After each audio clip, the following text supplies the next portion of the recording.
मेरे बड़े पापा का बेटा हमारे साथ रहता था। मेरा कोई भाई नहीं था, तो मैं उसको भाई ही समझती थी। लेकिन वह मुझ पर गंदी नज़र रखता था। मैं उससे 10 साल छोटी थी।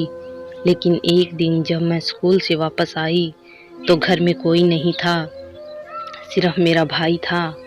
मैं उसके कमरे में गई तो उसने दरवाज़ा बंद करके मेरे साथ ऐसा काम किया कि मेरी होश उड़ गई, क्योंकि मैं बिस्तर पर पड़ी आंसू बहा रही थी। कांच का गिलास टूटकर चकनाचूर हो गया था और साथ ही मेरे सारे अरमान और जज्बात भी चकनाचूर हो गए थे। मेरी रोने से कमरे के चारों दीवार गूंज उठे थे, लेकिन उस इंसान को कोई असर नहीं हुआ था। मैं अपने ही घर में महफूज नहीं रही थी। मेरा शरीर दर्द से टूट रहा था। मेरी आंखों के सामने हर चीज़ धुंधला गया था। मेरी आंसुओं ने तकिए को पूरी तरह भिगो दिया था, लेकिन आंसू फिर भी रुक नहीं रही थी और बहते ही जा रहे थे। मेरी दिलों पर जो जख्म लगे थे वो शायद सारी जिंदगी मिट नहीं सकते थे। उस दिन का एक एक बात मेरी आंखों के सामने घूम रहा था और ऐसा लग रहा था जैसे मेरे पापा की यादें मेरी आंखों में बस गई हों। मैं अपने पापा की रानी थी। अगर आज मेरे पापा जिंदा होते तो शायद किसी के अंदर यह हिम्मत ना होता कि वह मुझे मेरे ही घर के अंदर बर्बाद कर दे। आज तो इस घर की दीवारें भी मेरे पर रो रही थी। ये वही घर था जहाँ कभी मेरी हंसी गूंजा करती थी। आज मेरी चीखों से यह घर गूंज उठा था। मैं अपनी किस्मत पर रो रही थी। ना जाने मुझसे ऐसा कौन सा पाप हो गया था जिसकी सजा यूं मेरे नसीब में लिखी गई थी, वह भी उस इंसान के हाथों जिस पे सबसे ज़्यादा भरोसा कर बैठी थी। वो इंसान मुझे बर्बाद करके खुद घर से बाहर निकल गया था और कई घंटे अपनी हालत पर रोने के बाद मैं बिस्तर से उठ खड़ी हुई थी। आहिस्ता आहिस्ता चलते हुए मैं वॉशरूम में गई तो आईने में अपना चेहरा देखकर एक बार फिर मेरे आंसू बह निकले। मेरे चेहरे पर जगह जगह दांतों के निशान थे। मैंने अपने चेहरों पर पानी का छींटा मारा और खुद को संभालते हुए वापस अपने कमरे में आई। मम्मी के आने में न जाने अभी कितना समय बाकी था। मैंने खुद को कमरे में अंदर से बंद कर लिया। डर के मारे मैं अभी भी थर थर कांप रही थी। बार बार मुझे ख्याल आता था कि मैं कोई भयानक सपना देख रही हूँ। मेरी आंखें खुलेंगी और यह सब खत्म हो जाएगा, लेकिन मैं सच्चाई से नजरें नहीं चुरा सकती थी। ये कोई भयानक सपना नहीं था, बल्कि एक भयानक सच था जो अब मेरे साथ सारी जिंदगी रहने वाला था। मैं एक बार फिर जोरदार चीख मारकर रो पड़ी थी। शायद अब सारी जिंदगी मुझे ऐसे ही रोना था। रात हुई, मम्मी और मेरी छोटी बहन वापस लौटे तो मम्मी मेरे कमरे का दरवाजा बजाने लगी। मम्मी की आवाज़ सुनकर मैंने लपक कर दरवाजा खोल दिया और उनके गले लगकर जोर से रोने लगी। मम्मी तो मेरी हालत देखकर सांस लेना भूल गई थी। वो बेयकीनी से मुझसे पूछ रही थी कि ये सब क्या है। मैं मम्मी को एक एक बात बता दी, जिसे सुनकर मम्मी के पैर में जमीन निकल गई। मम्मी के लिए तो मेरे लफ्ज़ों पर यकीन करना ही नामुमकिन था, लेकिन मेरी हालत उन्हें बहुत दुखी कर चुकी थी। मुझे लगता था शायद तकदीर ने मेरे लिए इतना ही आजमाइश लिखी थी, लेकिन मुझे ये खबर नहीं थी कि अभी तो मेरे लिए आजमाइशों का एक दरिया बाकी था। हम दो बहनें सारा दिन शोर शराबा मस्तियाँ करती, घर में हर समय रौनक लगी रहती। पापा हम दोनों बहनों को देखकर जीते थे, पर माँ हमारी शरारतों से परेशान रहती। पापा को ऑफिस से लौटते ही मैं उनके गले लग जाती थी और उनको अपने सारे दिन का कहानी सुनाती। मैं जब तक पापा को एक एक बात ना बता देती मुझे सुकून नहीं आता था। मम्मी तो मुझे पापा की जान कहा करती थी। सब कुछ बिल्कुल ठीक चल रहा था, लेकिन न जाने अचानक ही हमारे हंसते घर को किसकी नज़र लग गई थी। ऐसा लगता था जैसे खुशियां हमसे रूठ गई हों। पापा का एक्सीडेंट हो गया था और वो बिस्तर पर पड़ गए थे। घर की हालत अचानक से ही खराब होने लगी। कोई भाई तो था नहीं जो पापा की देखभाल करता। मम्मी को ही सब कुछ देखना पड़ रहा था। पापा के बड़े भाई काफ़ी दिन से पापा से नाराज़ थे और हमारा उनसे मिलना जुलना बंद था। लेकिन जब पापा का एक्सीडेंट हुआ तो मेरी मम्मी ने खुद उन्हें फ़ोन करके पापा के बारे में बता दी। मम्मी को यकीन था कि पापा के एक्सीडेंट का सुनकर बड़े पापा के सारे दुश्मनी ख़त्म हो जाएंगे, और ऐसा ही हुआ था।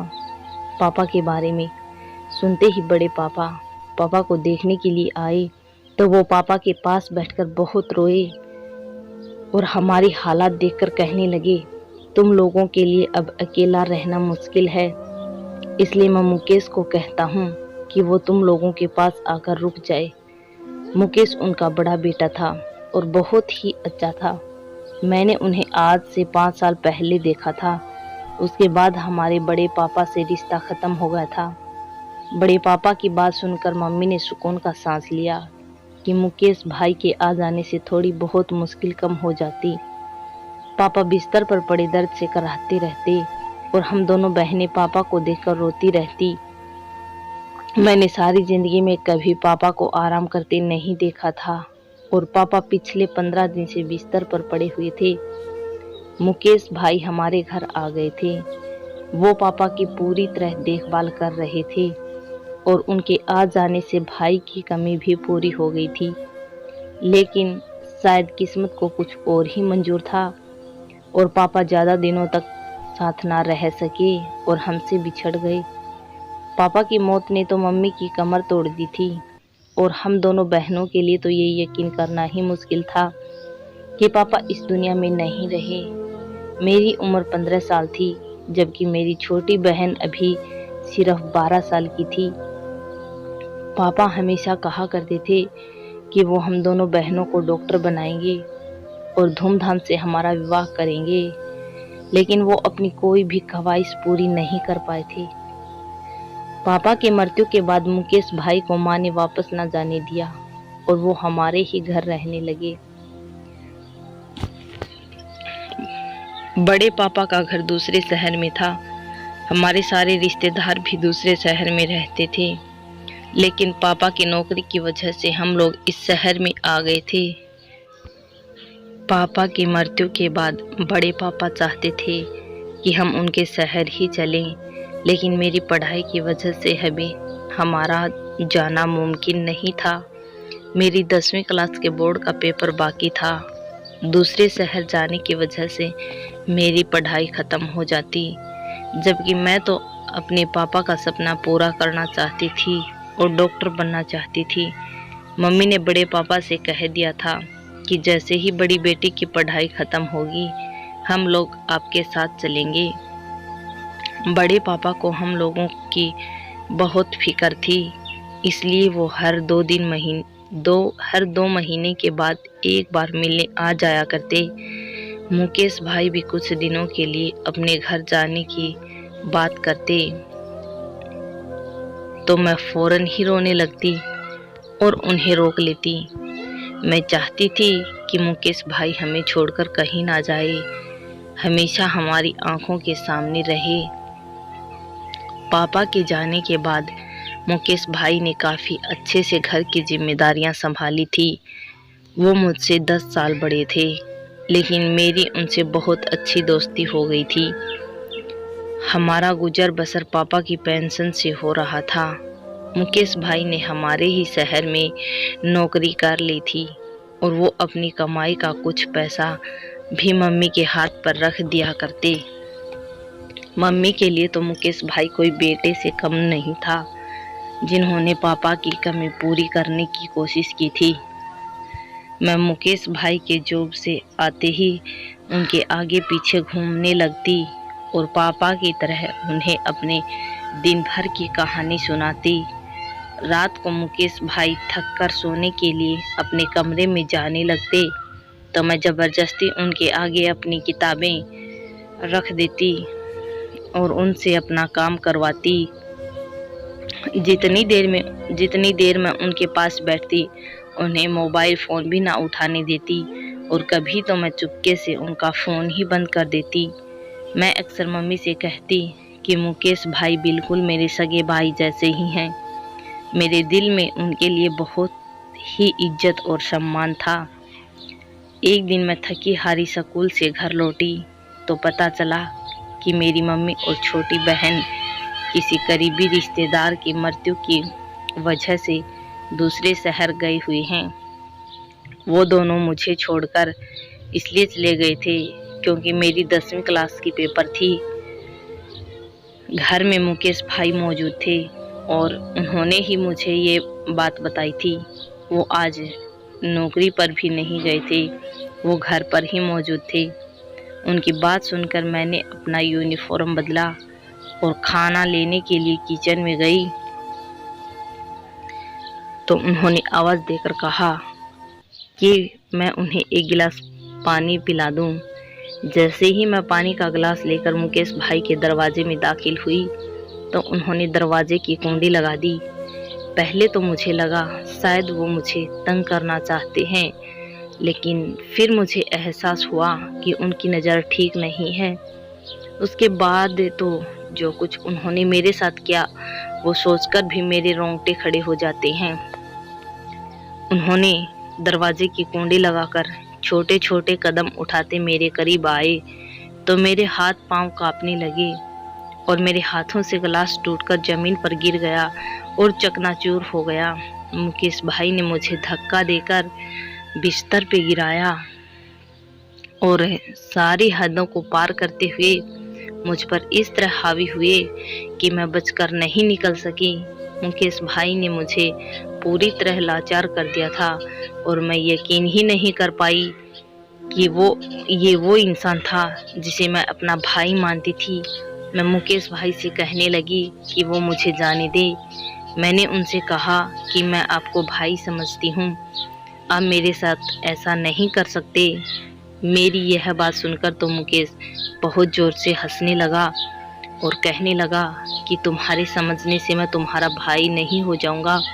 मैं बहुत दिनों से इस मौके की तलाश में था कि कब तुम मुझे अकेली मिलो और मैं तुम्हें अपना समय दूं।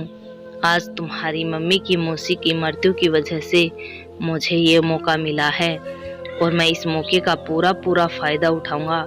यह कहकर उन्होंने मेरे पूरे शरीर पर जख्मों के निशान छोड़ दिए। मेरी लाख मना करने के बाद भी उन्होंने मुझ पर तरस न आया और वह मुझे पूरी तरह बर्बाद करके घर से निकल गई। जब मम्मी घर वापस आई और मैंने उन्हें सारी सच्चाई बताई तो मम्मी के लिए विश्वास करना मुश्किल हो गया। थोड़ी ही देर में मुकेश घर के अंदर आया तो मम्मी उसका कॉलर पकड़ लिया और उनसे पूछा कि वो किस तरह हमारी इज्जत पर खेल सकती है। यह सुनकर मुकेश भाई हैरत से मम्मी का चेहरा देखने लगे और कहने लगे कि वो तो अभी घर में दाखिल हुई हैं। मम्मी की बात सुनकर एक लम्हे के लिए वह चौंक गई। वो हैरानी से मम्मी से पूछ रहे थे कि आखिर क्या हो गया है और मम्मी क्यों उनका कॉलर पकड़ रही है और क्यों ऐसी बातें कर रही है। मम्मी ने टूटे फूटे आवाज़ में उनसे पूछा कि उन्होंने मेरी बेटी से क्यों खेला। यह सुनकर मुकेश भाई गुस्से में आ गए और कहने लगे कि आंटी आप कैसी बातें कर रही हैं। काजल तो बिल्कुल मेरी छोटी बहनों की तरह है। मैं तो उससे बुरी नज़र से देखने के बारे में सोच भी नहीं सकता। आप मुझ पर इस तरह का इल्ज़ाम कैसे लगा सकती हैं। आप अपनी बेटी से पूछिए कि किसका पाप मेरे सर पर डालने की कोशिश कर रही हैं। मैं तो काजल को आपके जाने के बारे में बताकर काम पर चला गया था क्योंकि आज मुझे बहुत काम था और मैं अभी आपके सामने लौट कर आया हूँ। अगर मैं काजल के साथ ऐसी कोई हरकत करता तो लौटकर वापस क्यों आता। काजल का काफ़ी दिनों से एक लड़के के साथ चक्कर चल रहा है और मैं ये बात जानता था, इसलिए मैं चुप था कि एक न एक दिन काजल खुद आपको सब कुछ बता देगी। मुझे क्या पता था कि काजल मेरी ही सामान पर कीचड़ उछाल देगी। हो सकता है काजल ने अकेलेपन का फ़ायदा उठाते हुए उस लड़के को घर बुलाया हो और वो लड़का अपनी हदें पार कर गया हो। काजल ने मुझ पर इल्ज़ाम डाल दिया। मुकेश भाई की बात सुनकर मम्मी शक्की नज़रों से मेरी तरफ देखने लगी और मेरे पैरों से तो पूरी तरह ज़मीन निकल गई। मैं तो ये सोच बैठी थी कि मुकेश भाई अपने पाप को मान लेंगे, लेकिन वो तो मुझे ही गलत साबित करने लगे थे। मैंने मम्मी से कहा कि मुकेश भाई झूठ कह रहे हैं, मेरा किसी के साथ कोई चक्कर नहीं है, मुकेश भाई ने ही मुझे बर्बाद किया है। यह सुनते ही मुकेश भाई ने आगे बढ़कर मेरे चेहरे पर एक थप्पड़ मारा।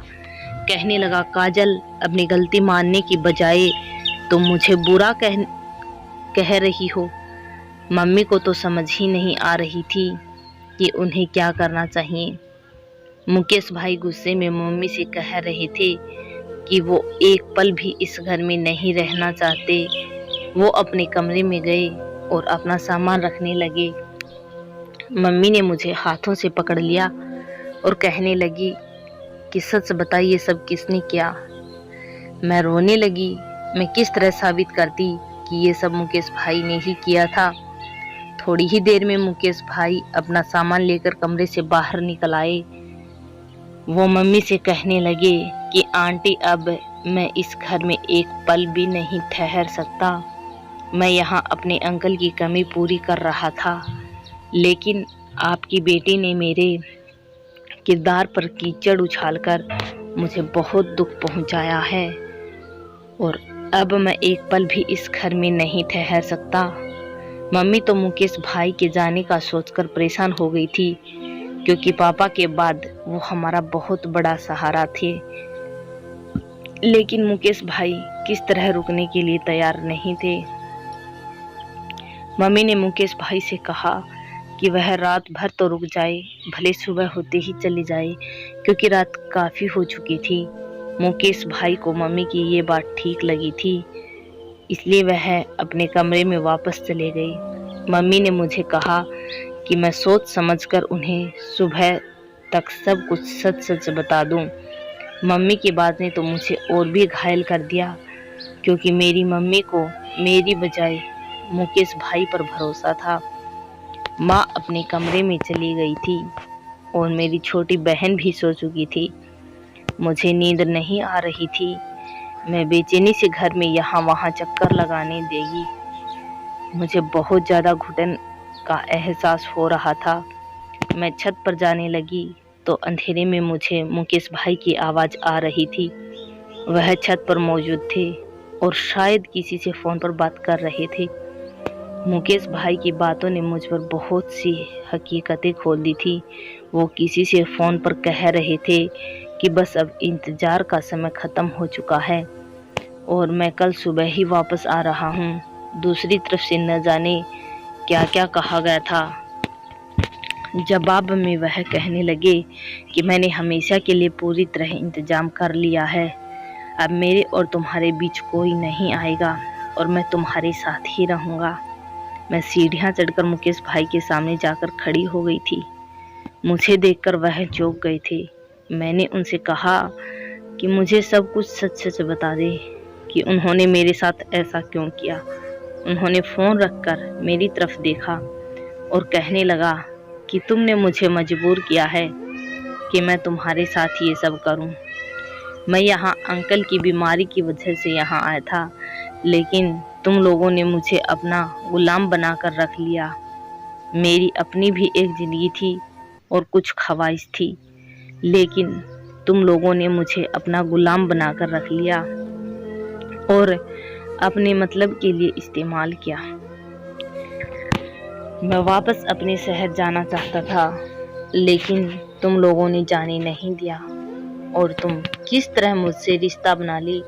मैं थका हारा जॉब से लौटता और आराम करना चाहता, लेकिन तुमने मुझे सुकून ना लेने दिया। कभी पढ़ाई के बहाने मुझे तंग करती और कभी फालतू काम मेरे सर पर डालती। मुझे तुम्हारा यूं ज़बरदस्ती मेरे गले पड़ना बिल्कुल पसंद नहीं था, लेकिन बात यहीं ख़त्म नहीं हुई थी।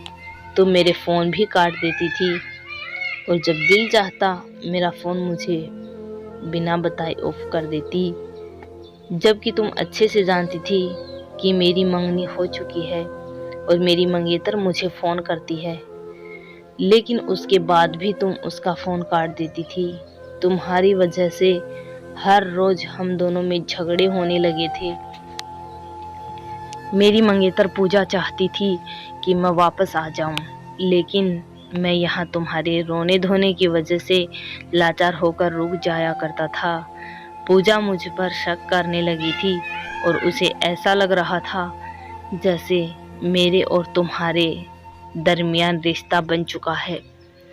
इसलिए परसों रात उसने मुझसे फ़ोन पर साफ साफ कह दिया, अगर मैं लौटकर वापस न आया तो वो ये मंगनी तोड़ देंगे। मैं उनसे बहुत प्यार करता था और मैंने उसे अपनी पसंद की मंगनी की थी।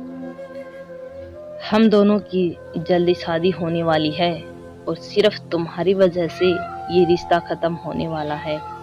तुमने मुझे इस कदर लाचार कर दिया था कि मेरे पास इसके सिवा और कोई रास्ता नहीं था कि मैं तुम्हें इस बात का सबक सिखाऊं कि ज़बरदस्ती किसी से रिश्ते नहीं बनाए जाते। मुझे तुम लोगों की मदद करने में कोई ऐतराज़ नहीं था, ना ही मुझे तुम्हारे पास आना बुरा लगता था, लेकिन हर रिश्ते की एक हद होती है। तुम तो पूरी तरह मेरे सर पर इस तरह सवार हो गई थी कि मेरे लिए सांस लेना भी मुश्किल हो गया। पूजा से होने वाले झगड़े ने मुझे इस कदर गुस्सा दिला दिया था कि मैं तुम्हारे साथ वो सब कुछ कर गुजरा जो मैं सोच भी नहीं सकता था।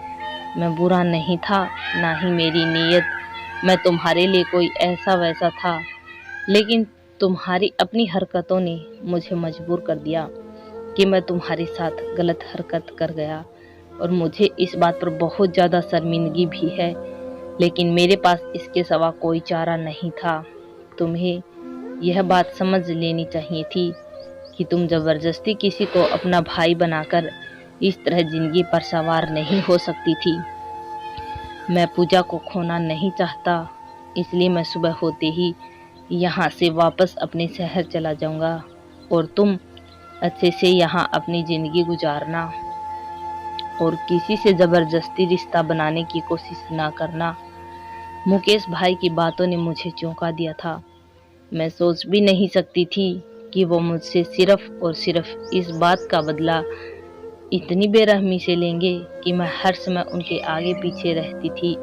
यह सच था कि मैं उन्हें बहुत ज़्यादा तंग करती थी और यह जानते हुए भी कि उनके मंगेतर का फ़ोन काट दिया करती थी, क्योंकि मुझे अच्छा नहीं लगता था कि हमारे अलावा किसी और को वो समय दे। कहीं ना कहीं मेरे दिल में ये ख्वाहिश दबी हुई थी कि उनका पूजा से रिश्ता ख़त्म हो जाए, ताकि वो अपने शहर लौटकर वापस ना जाए, बल्कि हमारे साथ ही रह जाए। मैं तो बहुत बार मम्मी से यह भी कहा करती थी कि हम मुकेश भाई का रिश्ता अपने ही शहर में कहीं करवा देते हैं, फिर वो हमेशा यहीं रह जाएंगे। और मम्मी मेरी इस बात को मजाक में लेती थी। मुझे इस बात का बिल्कुल भी एहसास नहीं हुआ था कि मैं अपने रवैये से किस तरह मुकेश भाई का दिल दुखा रही हूँ। उनकी बातें सुनकर मेरी आंखों से आंसू बहने लगे थे और मैं खामोशी से उतरकर नीचे चली आई थी। उन्हें अपने किए का एहसास था और मुझे अपनी गलती का, लेकिन वह सब कुछ ठीक नहीं हो सकता था जो मुझ पर गुजर चुका था। अगली सुबह मैं कमरे से निकली तो मम्मी ने बताया कि मुकेश अपने शहर वापस जा चुका है। मम्मी मुझसे जानना चाहती थी कि यह सब किसने किया, लेकिन आज मेरे पास उन्हें देने के लिए कोई जवाब नहीं था। मैंने अपने मुंह पर पूरी तरह ताला लगा लिया था। मेरी वजह से पहले ही मुकेश भाई पूजा को खोने वाले थे और अगर ये बात दुनिया वालों के सामने आती तो शायद उनका और पूजा का रिश्ता हमेशा के लिए टूट जाता। मैं दिल से मुकेश भाई को अपना भाई मानती थी और अब उन्हें दर्द नहीं पहुंचाना चाहती थी। अपनी कम उम्र और कम दिमाग की वजह से मैंने उन्हें पहले ही बहुत परेशान कर दिया था। मैंने बहुत बड़ा गलती किया था, लेकिन यह बात मुझे अच्छे से समझ आ गई थी कि हम किसी रिश्ते को ज़बरदस्ती बांध कर नहीं रख सकते। अगर हम किसी पर सवार होंगे तो कहीं ना कहीं हमें उनका नुकसान उठाना पड़ेगा। धन्यवाद दोस्तों। वीडियो पसंद आई हो तो लाइक करें, चैनल को सब्सक्राइब करें।